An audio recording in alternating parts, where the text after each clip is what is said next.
Hey guys, welcome to CPA PrimeTime, the show where we put entrepreneurial CPAs, accountants in the spotlight, in the limelight during prime time. And today we have Garret Wagner. Today we have Garret Wagner. He is a CPA out of Rochester, New York.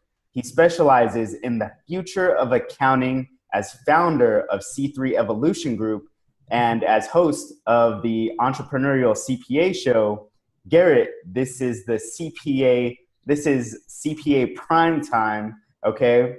And we want to know in this first 2 minutes a little bit about you. We'll get into your story, but right now, who is Garrett and what do you do? Well, Juan, thanks for having me on CPA Prime Time. And yeah, so I'm like everybody else out in the world. I'm a CPA. I still practice a little bit. But I've taken a unique path in my journey where a lot of my peers, when they hit that partner track, decide to sometimes branch out and start their own firms. For me, my passion lies in this industry and the people in the industry and the firms out there. So I've kind of switched gears a little bit to consulting with CPA firms and coaching CPAs around the country because there's tremendous change going on right now. And I love the abilities I have to help usher that change and help firms guide their path through that change. So there's so many opportunities. Need help to make this transition. Why go at it alone? There's so many experts like yourself, like my team, to guide you along the way. Take advantage of the experts in the market. No, thank you, Garrett. And real quick, before we get into your story, what are some of the changes that you're seeing? You said changes, just rattle off a few and we'll get into it later. I mean, there's the whole laundry list. It starts with the baby boomer retirement, succession issues. We've got talent shortages, how to deal with technology. We've got AI, we've got blockchain coming. Millennials are becoming a dominant force in the workforce. The compliance work is being automated. There's fee compression. There's a move to advisory services. There's a transition from CPA firms, that tax shop to the advisory shop. There's new skills we need to learn. It's a long list of stuff. It's an amazing time of inflection in the industry. Our industry is really going to be completely changed in the next 5 to 10 years. And you can either be in front of that change and have tremendous success right now, or you can be one of those firms that lags behind and just watches your firm kind of shrink and suffer and lose value and have very difficult next 10 years where you're working even more and making less. It's time to make a change. No, I agree. I see the same thing. And I see a lot of different opportunities. Okay, it's not all the same opportunity. It's different opportunities in different industries. Whether you're a CPA or even an EA, an accountant, okay? I mean, there's opportunities all over the place. I see millennials starting their own firms. Do you know, Garrett? Because I hear the word millennial a lot. And when you hear it from an old publication, or maybe Forbes is talking about millennials, or it's on a headline, a lot of people don't realize that the oldest age right now to be considered a millennial is 35, right? So these are people. It's actually a little bit older. It's a little bit older now, right? Yeah, because it can even come up to almost 40 right now, and you're still being millennial because it's a rough age. There's no defined millennial time period. Right. The ones I see, it's kind of 1980, 78 to 80 is the cutoff, and it's that wide range. It's really from people that are almost 40 down to, I believe, the people that are graduating from college now are no longer millennials. Very interesting. We've got our first kind of Gen Z, that iGen, coming into the workplace because of even more disruption. And the millennials are really that big range in there that's taking up that young part of the workforce and is getting to that. We're about to hit that next level in our career as we kind of hit our 40s. Right. Yeah. So, and that's still young in the accounting space. So dealing with Gen Z is going to be interesting. But Garrett, this interview is about you. So, let's go through it. What's your accounting story? Where did you start? How did you get here? So for me, like a lot of people, and I tell this story sometimes, graduated from high school, I had to pick a major, right? I had no idea what I wanted to do or to be. And some people said, I'll just pick accounting. It's straightforward and you can do a lot of things with it. So I kind of said, okay, sure, I'll go into accounting, for no real purpose or desire. I wasn't driven at that point to be an accountant, to be a CPA or anything. went to a school in upstate New York, a small accounting program. Didn't really like it. Mm-hmm. I mean, it was pretty basic and unappealing. It was just a lot of memorization, repeat random rules, debits and credits. Didn't really connect with anything. Mm-hmm. So, unlike some of my peers, I wasn't this standout accounting student. I wasn't the chair of the accounting society at my school, any of those things. Mm-hmm. I kind of said, hey, I don't really want to do this, I don't think. But once I graduated, I figured, hey, listen, I got this degree in accounting. Let me give it a try. So I got my first job at a firm in Boston, Mm-hmm. about a 50 to 75 person firm, good sized regional firm in the Boston area. It was awful, just Okay. awful. Just old school paper, no technology, unengaged workforce, everything. And I was like, man, this is miserable at times. Mm-hmm. I still remember that job. Every day I dreaded pulling into the parking lot. Because that's when it hit for me that, okay, I know what I've got coming up. I've got 8 hours of boredom. And I almost got out of the industry. But then Mm-hmm. a little over a year there, got a job in another CPA firm, liked it much better, and kind of went from there. And my story kind of became different because I got very involved with the firms I worked at of Mm-hmm. helping them with their vision, their technology, and their people. And I was able to kind of learn and do that as I traveled around the country being young and single, New Mm-hmm. York, Boston, Dallas. I can go to a new firm and say, hey, listen, what are your problems? Right. I'm under 30, but what are your problems? And they'd say, well, the technology, the solutions, we need to train our people to be leaders. I'd say, well, I've already done those things. Mm-hmm. I'm like, yeah, I've already done those things at 2 or 3 other firms. I already know what doesn't work. I already know what works. Mm-hmm. Easy slam dunk. And I kind of got good at pitching the partners these ideas. Awesome. And I kind of say, listen, if you want me to work here, if you just make me do the accounting work, I'm going to go crazy. Mm-hmm. Because I Right, just don't right. find it interesting enough to spend 60 hours a week doing auditing or tax work. So I got doing that, and I got good at it, and repeat. Then I got some opportunities to speak at some conferences, some events, and just kind of snowballed from there. And now I'm here today where I consult with CPA firms around the country, and those same 3 things that I kind of learned way back in the day, vision, technology, people, Mm-hmm. it really drives a CPA firm or any organization. Mm-hmm. How do you move forward? What's your plan? I know I just spoke at the Accounting and Finance Show last week, and I did a whole Right. session on how to think like a startup, really Mm-hmm. focused on, as a CPA firm, thinking about what your value proposition is. Mm-hmm. Because you can't have success if you don't know where you're going. No one gets in their car and says, let me just drive around randomly for 2 hours. I don't know where I'm going, but I'm just going to drive. No, you always know where you're going. And unfortunately, most businesses and CPA firms don't know where they're going. Mm-hmm. They can't say where they're going, how they're going to get there.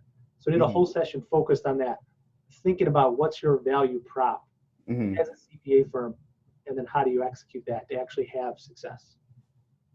Yeah, yeah. And you brought up a couple good points. And I saw some awesome footage of you at the Accounting and Finance Show last week over there in New York. And I also wanted to pick your brain and, see what you heard from the firms over there, as far as you said you talked to them about their value proposition, right?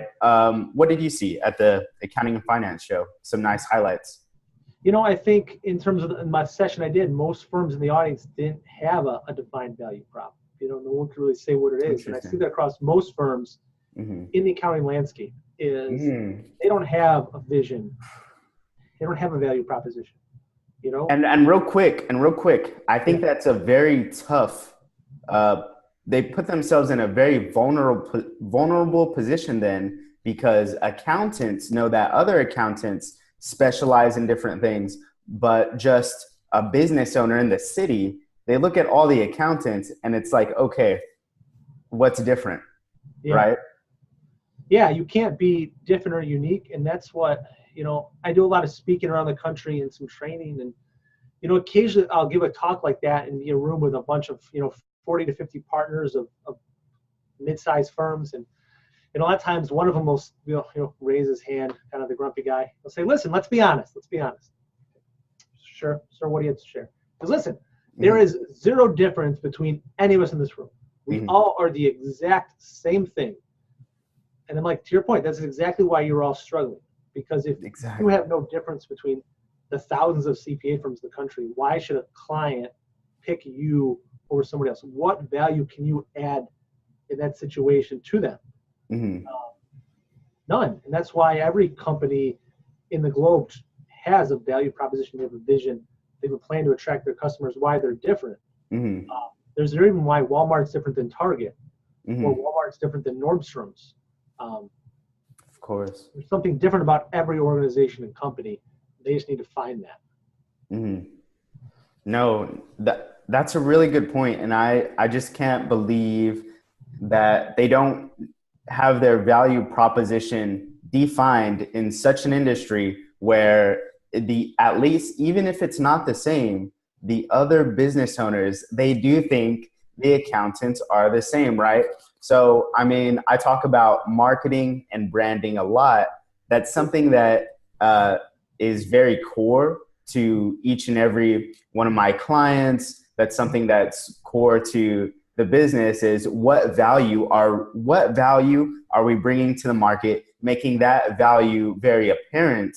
And then even if you say there's always that person that comes up and says, let's be honest, we all do the same thing, right? Even if you all do the same thing, I mean, from my in the Gold Lake philosophies, I mean, getting in front of eyeballs is important, right? So, I mean, if I have a firm in New York, even if there's a business that we don't serve, I want them to know about us, because guess what? I mean, maybe there's some other type of business that we can do. A lot of my clients right now, following our philosophies, they're seeing themselves not only attract clients, but attract different types of partnerships and different types of deals, just because of the podcasts that they're appearing on or the media that they're producing, that then, another business person checks out what they have to say in the podcast, right? So you also got a chance at the Accounting and Finance show to talk to about, large firms, around top 20 when it comes to marketing. So what did they have to say there? And, how do you think that relates to all the rest of the market? And when we look at the accounting industry in the U.S., it all kind of trickles down from the big four to the top 20, the top 100, the top 2, 3, and down the line. And yeah, the top 20 and the top 100 CPA firms are really focused on that. How do they market themselves, not as a CPA firm and not as this old school compliance-based group, but how do they produce content to target their key clients in their key niches with their key offerings? Across the board, they're all doing it from the mix of physical and person, still some mail, email, social media, LinkedIn, Instagram, Twitter, Facebook, the whole 9 yards. They're focused on how do they get to their clients, how do they get seen as thought leaders by their clients in the different industries and the different niches that they want to operate in. And that applies to any firm. You don't have to be a top 100 person firm to take a content marketing thought leadership position. It applies to a firm of one person. If I'm with two people, 5, 10, 50, 100, that's just to your point, it's basic marketing 101. That's why this is such an amazing time in our industry, because things like value proposition, marketing, branding, they're all ideas that have been around for a long time.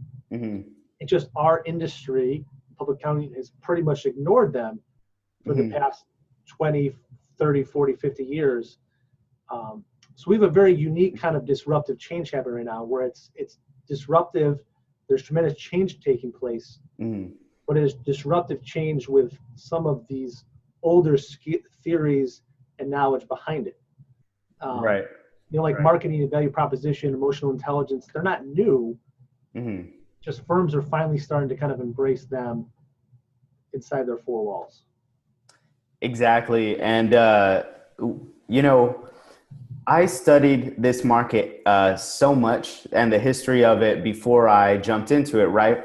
And I'll be honest, the accounting firms historically, the reason why they're so, in my opinion, and my studies show that the reason why they're so far behind in marketing is because historically they didn't have to market, right? In their city or industry, everything was word of mouth, right? And then them being accountants, them saying, okay, what are we spending on marketing? they're not going to put money on the TV commercial like the lawyer did in your city or the mattress person did in your city, because they didn't see that as a good return. And hey, maybe they were right, it wasn't. And they didn't buy the billboard. Maybe it wasn't a great return. Great. So they have a history of not marketing because of those big, expensive marketing items, okay, to where it affects the psychology of firm owners. Now they say, oh, word of mouth industry, word of mouth industry. Sure, but now it's digital word of mouth, and you don't have to spend nearly as much on TV or billboards. You don't even have to spend anything at all, really, on marketing. I have a few clients, and of course, I do ads for my clients and things like that too, look at their marketing budgets. But there's some clients where their marketing budget is only us, Gold Lake, and we teach them how to use Instagram for free, LinkedIn for free, and we teach them what even using those free mediums can do from a marketing perspective, putting on automation tools, things like that. So, I mean, there is a disconnect between what was needed before to make a firm successful and what's needed now in 2018 to make any business successful. Because at this point, when my clients are marketing, they're not competing against the other firms at all. They're competing just against other stuff on the internet. What are other business owners looking at on LinkedIn, right? So, and back to that panel that you were on, did you hear, any good ideas up there? Because when I was researching the market, I was looking at these types of panels back in 2012 at different financial shows, and people, a lot of panelists were saying, we need to start thinking about this. Some of the questions that you ask, how do we start doing it? And that's all that was said on the panel, is all these questions, but no solutions. Did anyone have any great ideas up there? It was one thing's clear is they're all doing it. Mm-hmm. They're all very active on Facebook, LinkedIn, website, blogs, podcast, video. They're all right. They're all embraced in the game of producing content. Mm-hmm. And doing different ways. But I think something interesting that you were talking about before of how did our industry get new business before? Mm-hmm. Historically, it's been around 75 to 80% of new business coming into a CPA firm was from current client referrals. Mm-hmm. That's how it's always been.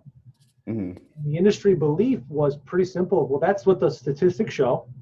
So if we want to get new clients, we need to focus on improving our current client relationships, because that's where all of our new businesses come from. So the statistics say there's no point in marketing because this is what it says. Mm-hmm. And that's a great case study and thing to remember, to say, hey, sometimes just because that's how it's always been, mm-hmm. and that's the numbers, doesn't mean that's the only solution. Because exactly. that's what the numbers were. Mm-hmm. And now they've started to be completely flipped upside down, because we just kind of need to look outside our industry and say, how do businesses as a whole get new clients? Okay, word of mouth referrals is part of it, and that's very important. Mm-hmm. But okay, there's this whole way of content marketing, targeting their key customers. And for too long, we kind of closed our ears to that and said, well, no, it's for us, it's all current customer referrals. This is garbage. I'm not going to do it. We got to remember that, because sometimes that true disruption and those huge opportunities for gains come in there when you really kind of flip an established way of being on its head. So the marketing one's a great example where we needed to kind of just totally move past it and say, how do we really reach people? Looks like referrals isn't the best way. It's still a great way, but we can really do things much better. No, yeah, I think so. Here's my opinion, and why I like accounting so much is because it's a secure business, right? No matter what happens with the economy, if you can do accounting, if you can do the job, you'll have a job, right? Then we factor in technology and automation. You'll still actually have a job, but it's the advisors that will have the job. I see a lot of bookkeeping shops popping up that automate it or outsource the bookkeeping and payroll, things like that, automate or outsource the payroll. But it's a lot of the advising shops, a lot of the CPAs that are leaving the firm, starting their own advising shops, maybe in a specific niche or industry. And they're really taking advantage because, like you said, these firms didn't have to market in the past. And so these new business owners, right, people start new businesses, and then they need someone to do the accounting, right? Or they need someone to advise them on certain tax credits or things like that. And they almost know no one, these new business owners in the industry. And so, I mean, at least my clients are taking advantage of that. Garrett, how do you see, not younger CPAs, because older CPAs are doing it as well, but how do you see a lot of CPAs taking advantage of or positioning themselves to be a part of the future? A lot of what you talk about on your show has to do with the future of the entrepreneurial CPA. How are these CPAs positioning themselves? Really, if you're going to be an entrepreneurial CPA and you're going to position yourselves to the future, it's all about being forward thinking and proactive with your clients. That the bookkeeping work is kind of just like your foot in the door. You automate it with technology, and then you do an advisory. How do you help them run their business? Whether you're just their virtual CFO, you're their coach, or their strategic advisor, whatever it is, you've got to move past the bookkeeping, move past the tax return. The tax return is just a piece of that, and really focus on how do you deliver high value outsourced CFO coaching, strategic advising to these small business clients, because they all need help to grow their business. They're all trying to go from entrepreneur startup mode to successful business, sale, internal succession, what the plan is. How do they get from the start to the end? And whether they're one person and $1 of revenue or, $500 million in revenue. A lot of times in that range, they have those same struggles as the owner. They're still trying to kind of figure out how do they get from the start to the end. One of our greatest tools is to help guide them on that path and help guide them on that direction of where are they going? How do they get there? How do we help them along the way? How do we hold them accountable? How do we provide them with knowledge? That's one of the three biggest parts of this virtual CFO work of how do we provide them with knowledge? How do we hold them accountable? And how do we bring in the right experts they need to be successful? That's one of the other futures of our industry is going gig, leveraging the gig economy. Hey, you need to focus on what you do. And if you're a CPA, you're an accountant out there, what you do is you're still doing the tax stuff. You got to be great at that. You need to be phenomenal at being your client's coach, advisor, and need to bring in other people to fit those roles and those demands the client has that aren't you. Don't be like a traditional CPA where you try and do everything yourself, from the accounting, the bookkeeping, the marketing, the branding, HR, lawyer, buy-sell agreement, ESOP, cost seg, the list goes on and on. Focus on what you do, bring in experts to do everything else. You're going to be much happier, much more successful as a result.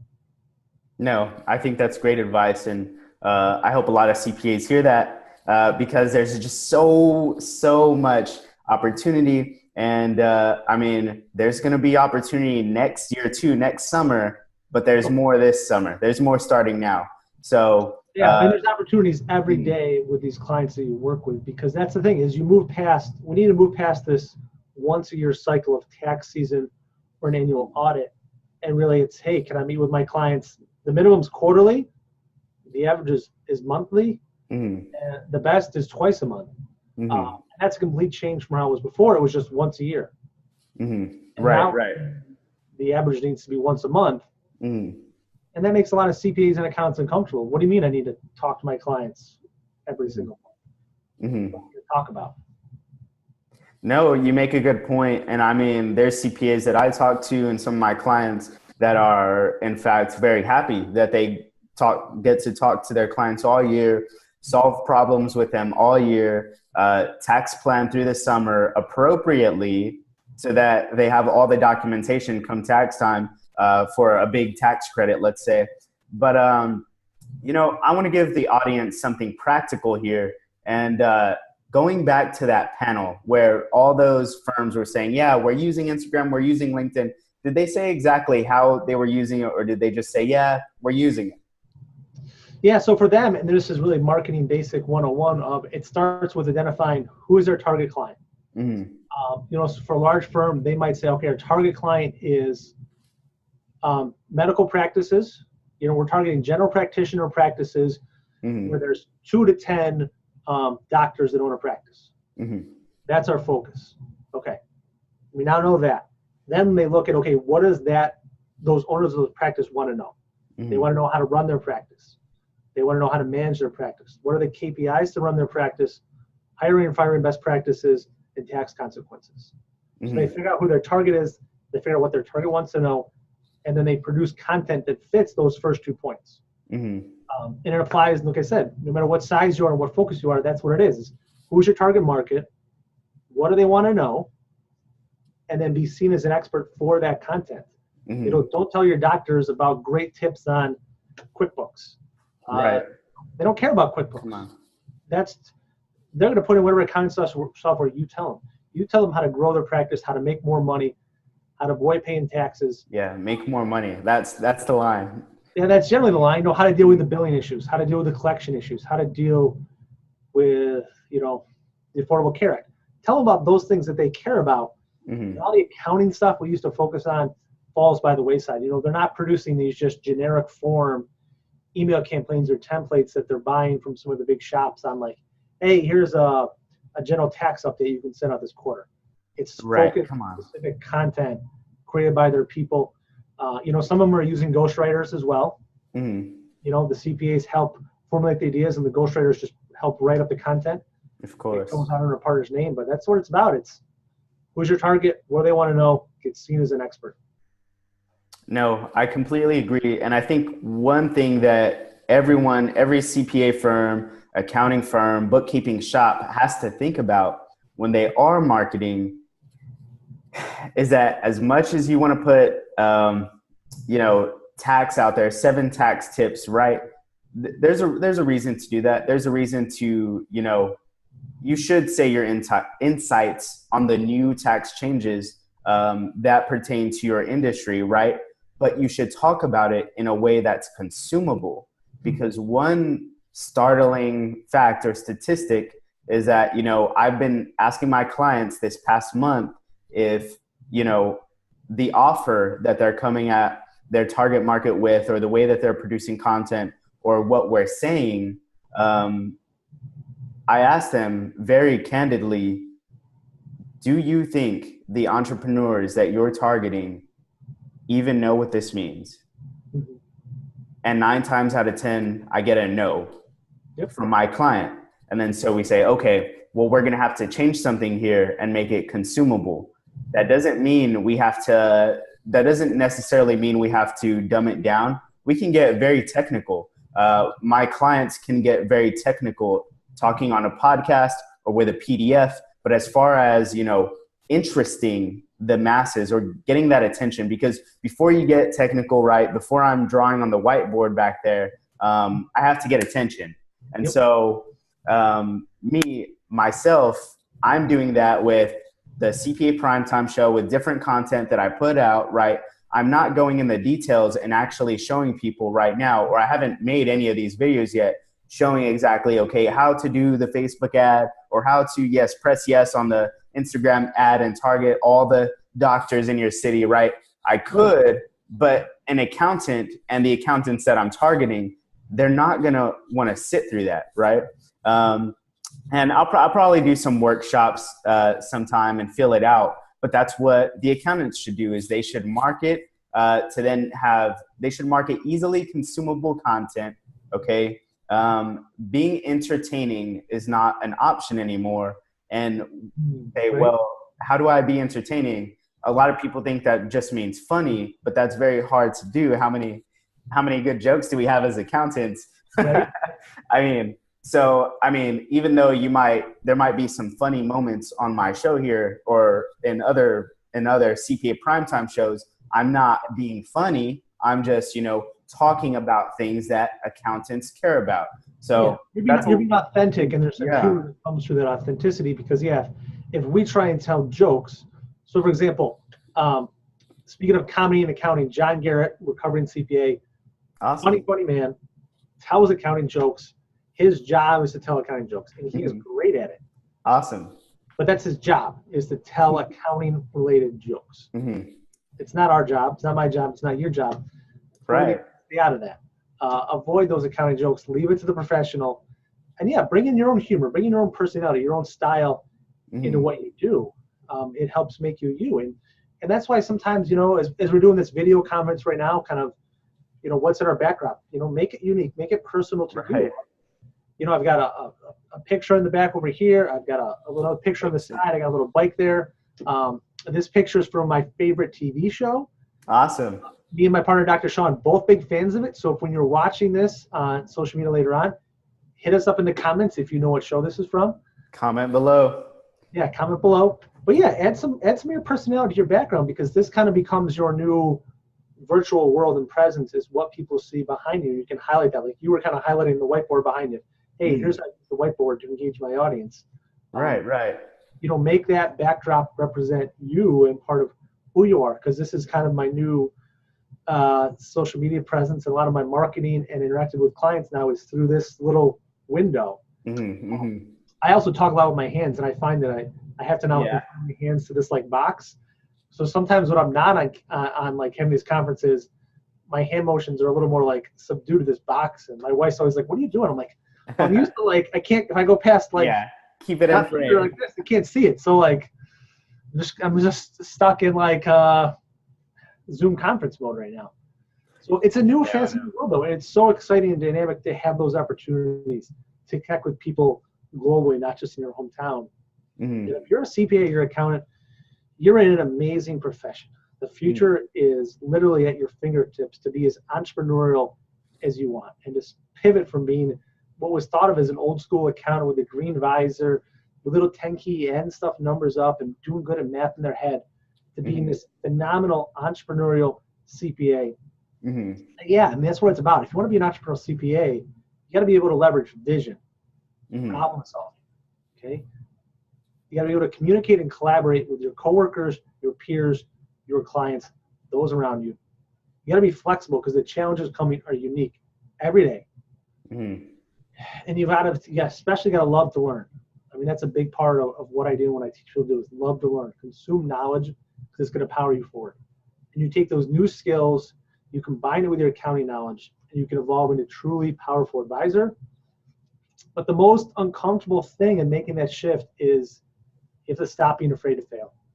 You have to be okay with failing forward, failing fast to move yourself forward. Once you can do that, the future's in front of you. You can have the most amazing career in the world, make an impact in other people's lives, help be successful, make an impact in your community, and have a great career where you don't have to kill yourself working all the time. No, thank you for letting the audience in on your world, on your on what you think about the space, some exciting things going forward. And also, before we go here, I just want to ask one more quick question that's just going to help so many CPAs out there. We just talked about being authentic. We have stuff up in the background. Even if I had a nice backdrop of, the city, I'd still be myself, right? And so when you told me that, those top 20 firms, they were thinking about marketing the type of content on Instagram and LinkedIn, I imagine that they would do is stock photos and things like that. I actually think even for the top 20, even for the big four, even targeting massive companies, Fortune 500 CEOs and CFOs that are thinking about switching to the next big four or the next top 20 firm, that content is not going to work as good as authentic content, even at the heights of accounting professionalism, right? So if you could speak on that real quick, just being authentic while also addressing the concern of, hey, I don't want to get out there because it's not professional. Okay, professional. What do you have to say?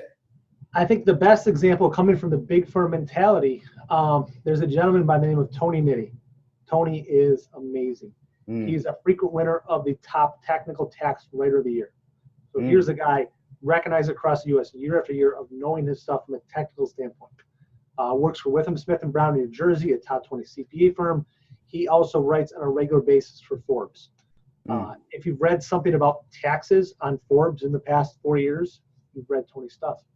So he writes stuff on a super technical, top of the class in the US level, but he's authentic and his personality comes through in that. It's not off-putting. So if you want to see how to do it from a technical standpoint, what an accountant can do, and there he's speaking to other accountants.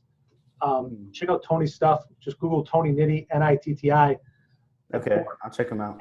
You'll see how it's done because he is authentic. His personality comes through even when he's explaining the new tax code and the process and the deductions and whatever it is. He's authentic in who he is. And that's something some of the firms in the panel touch base on is they tried really hard to be authentic. Make sure they understood who they were and then that came through in what they were saying. I think what a great example of that is, from a big firm is Witham, Smith & Brown in New Jersey. Enormous firm, huge presence, tech savvy.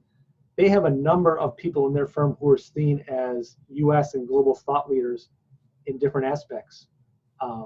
And their unique personalities come through in each of those different thought leaders. They work for Witham and you can tell they're part of the Witham family, but their unique personalities come through.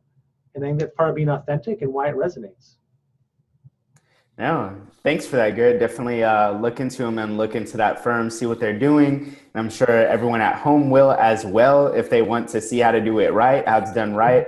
So, Garrett, is there any last words you have for the audience? CPAs, entrepreneurial accountants. Last thing. If you're out there listening, it's time to make a change happen. Take control of your career. Take control of your life. Now is the time. Invest in yourself every day and make change happen. And if you're looking for help making that change, give me and my team a shout out. Reach out to us on social media, Twitter, LinkedIn, whatever it is. And let's touch base. I'd love to talk to each and every one of you about how you can break free of the box and have the career you want. Thank you for taking the time to be on the show, Garrett. And I'll go ahead and link your socials down below. So go ahead and check out what Garrett's up to. Very awesome stuff. Much different than what I'm putting out. So really, to be successful, you need to be watching both of us, I would say. Yeah. So content, love to learn. Hashtag CPA PrimeTime, no doubt. Exactly. Thank you, Garrett. Thank you, Juan.